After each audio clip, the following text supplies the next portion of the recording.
नमस्कार. श्री स्वामी समर्थ सर्वांना. बघा, श्रावण महिना सुरू आहे आणि हा अतिशय महत्त्वाचा आणि पवित्र मानला जातो हा महिना. तर या महिन्यामध्ये दुर्गा अष्टमीला आपल्याला आपल्या कुलदेवीच्या काही सेवा करायच्या आहेत आणि अतिशय प्रभावी असा 11 लवंगांचा एक अगदी साधा आणि सोपा उपाय देखील आपल्याला करायचा आहे.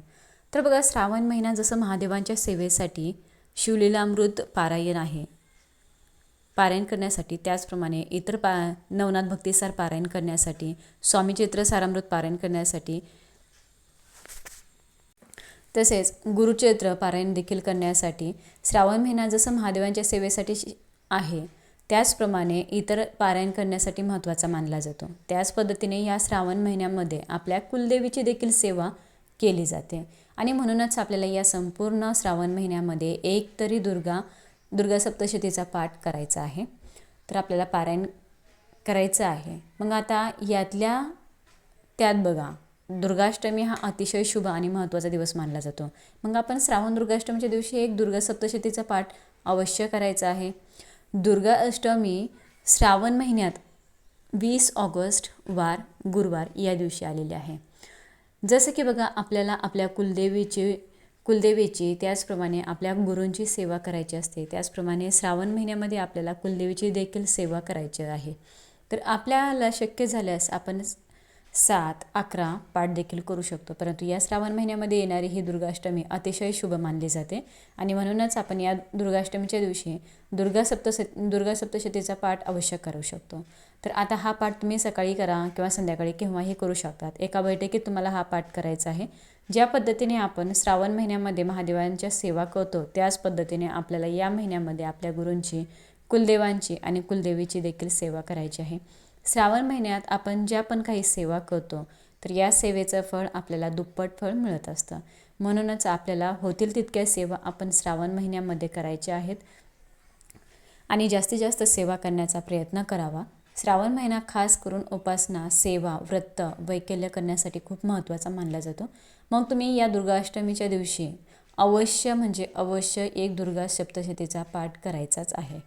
ज्यांना पाठ करणं शक्य नसेल त्यांनी सिद्धकुंजिका स्तोत्र हे 11 वेळा तुम्हाला पठण करायचं आहे. तर ज्यांना पाठ करणं शक्य नसेल त्यांनी सिद्धकुंजिका स्तोत्राचं 11 वेळा पठण करायचं. त्याचप्रमाणे अष्टमीच्या दिवशी आपण श्रावण महिन्यातली दुर्गाष्टमी आहे तर या महिन्यामध्ये आपण आपल्या दरवाजावरती 64 योगिनी यंत्र लावत असतो. ज्यांनी लावलं नसेल त्यांनी ते आणून घ्या आणि गुरुवारी दुर्गाष्टमीच्या दिवशी तुम्ही तुमच्या मुख्य दरवाजावरती हे यंत्र लावून घ्या. यंत्र आणल्यावर ते सिद्ध करून घ्या. त्यावर ते यंत्र आपल्याला हातात घेऊन आपल्याला ते सिद्ध करायचं आहे. त्यानंतर ज्यांनी लावलेलं असेल त्यांनी ते काढून घ्या. त्याला पुन्हा तुम्ही साफ करा आणि पुन्हा तुम्हाला ते हातात घेऊन सिद्ध करायचं आहे. सिद्ध करून या पद्धतीने आपल्याला 64 योगिनी यंत्र देखील लावायचं आहे. त्यानंतर आपण या दिवशी महालक्ष्मी अष्टक याचं देखील आपण पठण करू शकतो.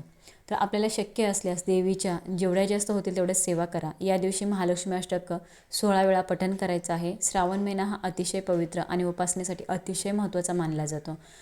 तर या महिन्यात आपण ज्या पण काही सेवा करू, कुलदेवीच्या असू द्या, कुलदेवतेच्या असू द्या, इष्टदेवाच्या असू द्या किंवा महादेवाच्या असू द्या, ज्या आपण काही सेवा करू त्याचं फळ आपल्याला हे लवकरात लवकर मिळत असतं आणि जास्त पटीने मिळत असतं. तर या दिवशी आपल्याला अत्यंत प्रभावी असा साधा उपाय आहे, तो करायचा आहे 11 लवंगांचा प्रभावी उपाय आपल्याला या दिवशी करायचा. तर यासाठी आपल्याला 11 लवंगा घ्यायचे आहेत.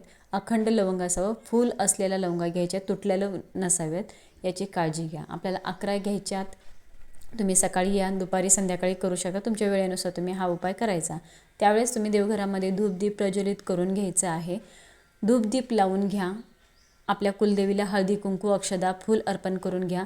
एका वाटीत 11 लवंगा घ्या. देवघरासमोर बसायला आसन घ्या. कपाळाला हळदी कुंकू लावा. डोक्यावर पदर घ्या आणि हातामध्ये हिरव्या 2 तरी बांगड्या असाव्यात. त्यानंतर आपल्याला आपल्या उजव्या हातात एक लवंग घ्यायचं आहे. आपल्याला नवरनव मंत्र म्हणायचा आहे. आपल्या कुलदेवीचा नवरनव मंत्र म्हणायचा. असं आपल्याला 11 वेळा करायचं आहे. तर एक लवंग हातात घ्यायची, नवरनव मंत्र म्हणायचा आणि लवंग आपल्याला कुलदेवीला अर्पण करायची. दुसरी लवंग घ्यायची, नवरनव मंत्र म्हणायचा, ती लवंग देवीला अर्पण करायची. असं आपल्याला करत करत 11 लवंगा कुलदेवीला 11 वेळा आपल्याला नवरनव मंत्र म्हणायचा आणि 11 लवंगा आपल्याला देवीला अर्पण करायच्या. त्याच्यानंतर तुमची जी काही इच्छा असेल ती तुम्हाला देवीला कुलदेवीला सांगायची, प्रार्थना करायची की घरात सुख समृद्धी सर्व काही नांदू दे, तुझा कृपा आशीर्वाद सदा आमच्या घरावरती राहू दे, अखंड निवास राहू दे असं बोलायचं. तुमच्या भाषेमध्ये तुम्ही जसं बोलता तसं तुम्ही कुलदेवीला बोला. त्यानंतर हे लवंगा दिवसभर तिथेच ठेवा. दुसऱ्या दिवशी ह्या लवंगा काढून घ्यायच्या आणि ह्या लवंगा तुम्ही प्रसाद म्हणून घरातील सर्वांनी खायच्या, ते निर्माल्यामध्ये टाकायच्या नाहीत. ह्या लवंगा तुम्ही रोज एक एक करून जरी प्रसाद म्हणून खाल्ल्या तरी अतिउत्तम. अत्यंत प्रभावी असा उपाय आहे. ज्यांना या अष्टमीच्या दिवशी हा उपाय करणं शक्य नाही त्यांनी पुढच्या येणाऱ्या दुर्गाष्टमीच्या दिवशी हा उपाय केला तरी चालेल. मासिक धर्म असेल तर पुढच्या वेळेला तुम्ही करू शकता. पुढच्या अष्टमीला गोकुळाष्टमी असणार आहे, तर आपल्याला त्या दिवशी सेवा करायला टायमिंग मिळतो किंवा नाही मिळत, त्यामुळे तुम्ही हा उपाय अष्टमीच्या दिवशीच करा. आणि जर अडचण असेल तर मग तुम्ही करू शकता दुर्गाष्टमीला पुढच्या येणाऱ्या.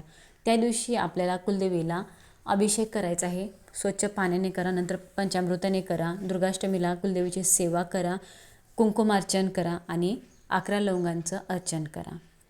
व्हिडिओ जास्तीत जास्त लोकांपर्यंत शेअर करा, जेणेकरून की सर्वांपर्यंत ही माहिती पोहोचेल. शेवटपर्यंत व्हिडिओ बघितल्याबद्दल सर्वांचं मनापासून आभारी आहे. सर्वांना धन्यवाद. श्री स्वामी समर्थ.